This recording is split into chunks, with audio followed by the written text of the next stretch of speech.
knee angular deformity.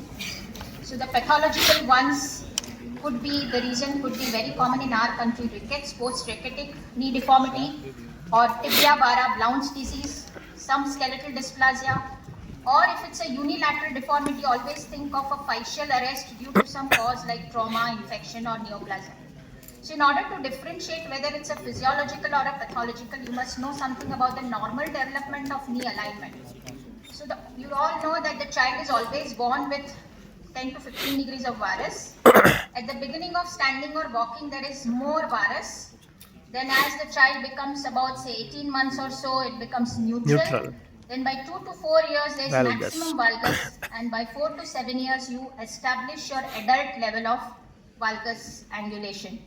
So this is the graph. So always when you have a case in the exam of Jenu Varam Valgam, first see what is the age of onset and what is the progression of the deformity.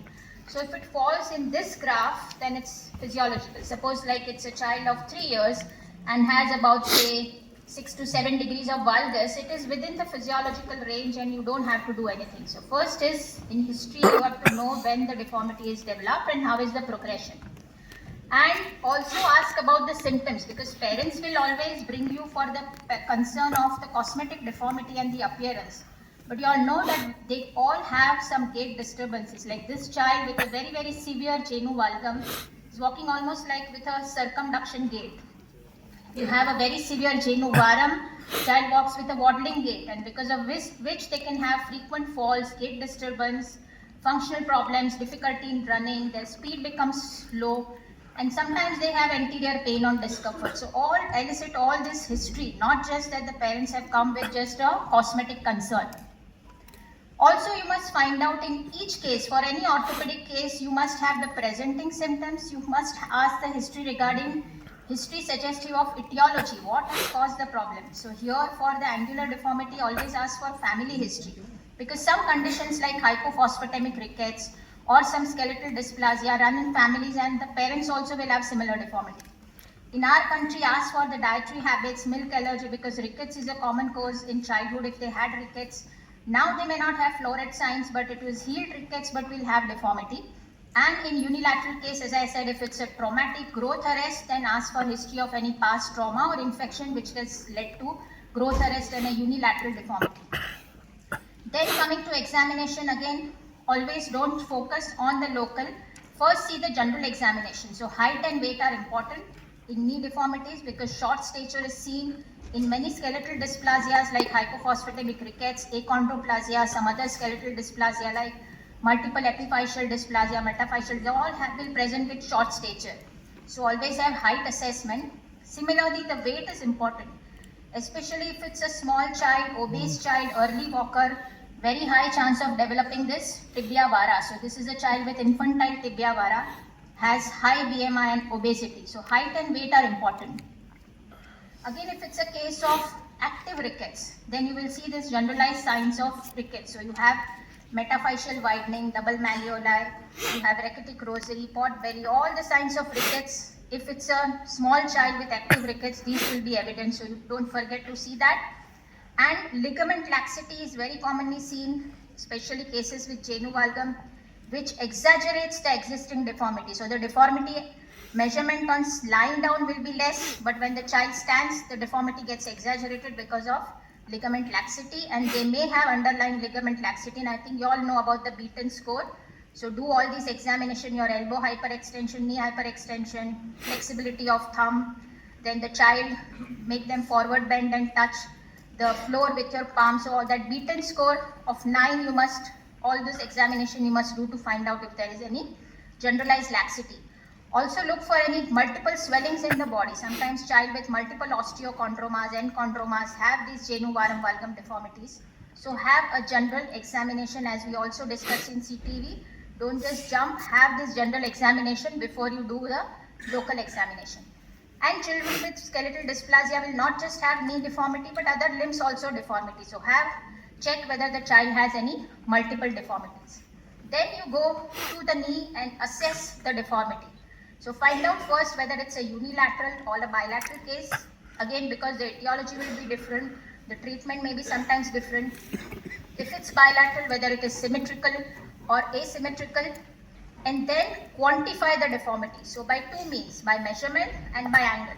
So by measurement for Jenu Varam, you are going to check the intercondylar distance to make the child stand with both feet touching each other, and then measure the distance between the two femoral medial condyle, and that intercondylar distance will, in measurement, will give you the amount, quantify the deformity. Similarly for Jenu Valgam, make the child stand with both the knees touching each other and measure the distance between the two malleoli, that is intermalleolar distance.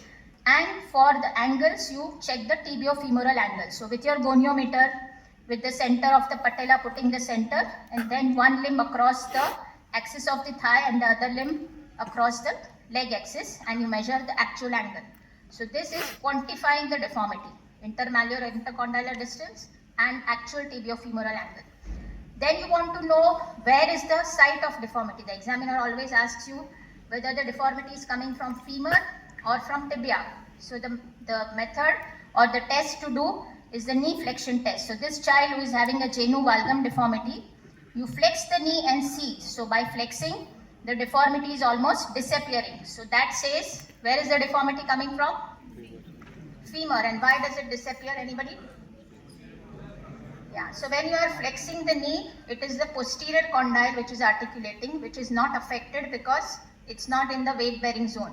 So it is the non-affected portion which articulates with tibia, and hence the deformity disappears. If the deformity was still persistent, that means it is in the tibia. And if it partially disappears, there is deformity at both the places.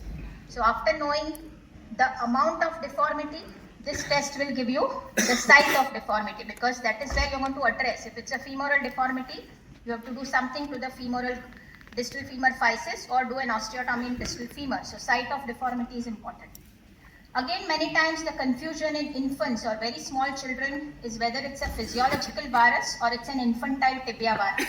And this is a cover-up test, which is a useful screening test to assess how is the alignment of the upper part of the lower leg in these children between 1 to 3 years who present with Jenu Varam. So what you do in this test is, like this child has got varus deformity, bowing. So I want to know whether it's just a physiological bowing, because as we discussed, this is the time when every child has varus. So what you do, you cover the lower part of the leg and then check the alignment of the thigh with the proximal tibia. So here the proximal part is still in valgus. So this is a physiological varum. But if this part was already in varus, then that means something is there in the proximal tibia, and it could be an infantile tibia vara. So covering up the lower part of the leg, you can make out whether how is the articulation of proximal tibia with femur, and this will tell you this will differentiate whether it's a physiological bowing or it's an infantile tibia vara. Again, very important in angular deformities is always to check the torsional profile. Because you look at this child who has a very severe Jenu Varam, like an O deformity, okay? But sometimes when you flex the knee, you see that the varus is getting reduced and there is more of internal torsion. So if you have an outward femoral torsion and an internal tibial torsion, it exacerbates your Jenu Varam. Similarly, if you have an inward femoral torsion or an outward tibial torsion, it produces Jenu Valgam. So whatever is apparent clinically may be a combination of angular and torsional deformity. So always check what is the torsional profile. And how do you check this? You check the femoral anteversion by your Craig test, or you do your differential femoral rotation, internal and external rotation. And for tibia, you check the thigh foot angle. So that will tell you whether there is internal or external femoral or tibial torsion. This also can have implication on your treatment, because if there is significant torsional malalignment, in addition to angle, you have to correct the torsion also. So always in Jenu Varam Valgam case, check your femoral and tibial torsion. And again, you have to check for instability, because if there is long-standing Jenu Valgam, then that can lead to patella subluxation. You can have patellofemoral maltracking. So like in this child, you see the X-ray wise also, it is laterally subluxated, and on bending the knee, the child is having patella dislocation. Again here, if there is significant dislocation, what other test you do is check your IT band tightness by what test? Ober's test. So you might have learned yesterday or day before in your hip examination, so do your Ober's test also. And again, if there is significant Jenu Varam, you can have a lateral collateral ligament laxative. You check the mediolateral laxity also. And finally, never forget to do the gait assessment. So if there is, especially tibia vara, you can have this waddling gait and lateral thrust, and the speed is very much reduced. You see how this girl is walking. She's an adolescent tibia vara and walks with a significant lateral thrust.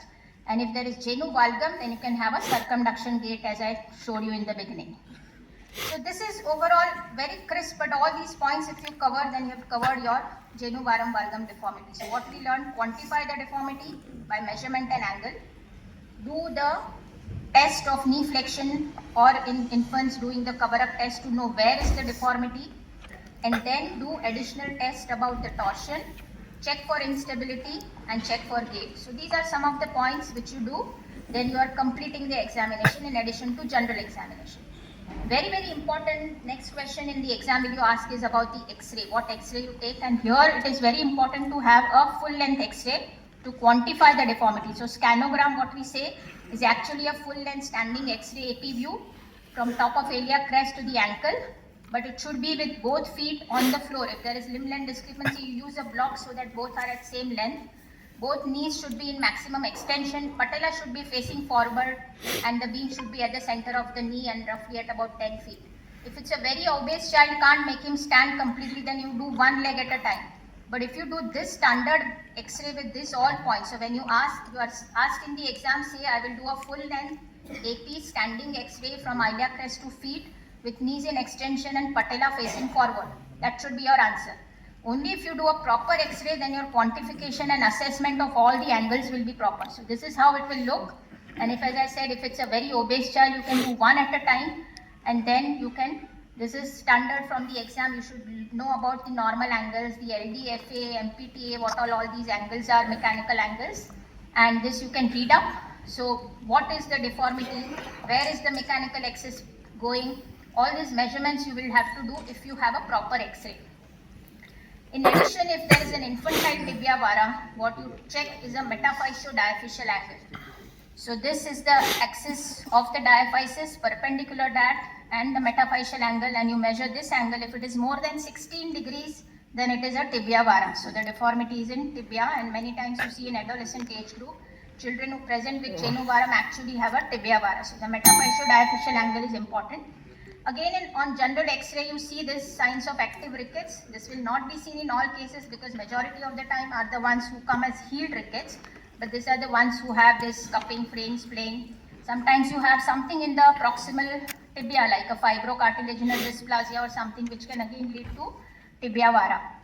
And of course, if there is growth arrest, you are suspecting a growth arrest, unilateral deformity with some post-traumatic or something, you ask for an MRI and do a fascial mapping to see actually where is the growth fascial bar which you have to excise. The biochemical parameters, again all these blood investigations will be important because majority have rickets in past, so ask about all these and you can find out what is the etiology. And that will more or less be a thorough clinical and radiological and blood parameter examination and the questions which will be asked. So we'll quickly see some few cases.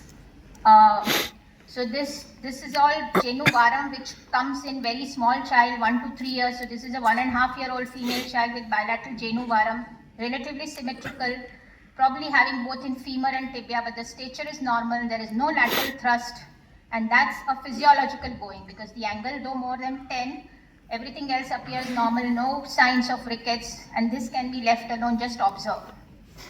As against that, this is a similar age child, 3 years old, but having frequent falls, again bilateral symmetrical, but you see that there are signs, there is wide base gait, there is waddling gait, and on general examination there were all signs of rickets.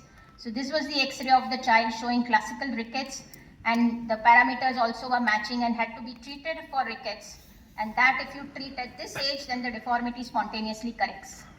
Another similar child again, but early walker, obese child, having asymmetrical angular alignment, more in the tibia, and you see there is waddling gait, there is little lateral thrust which is present, and this was a child who had a infantile tibia vara. So you draw your metaphysiodiaphysial angle more than 16, and this require early intervention, otherwise it can increase.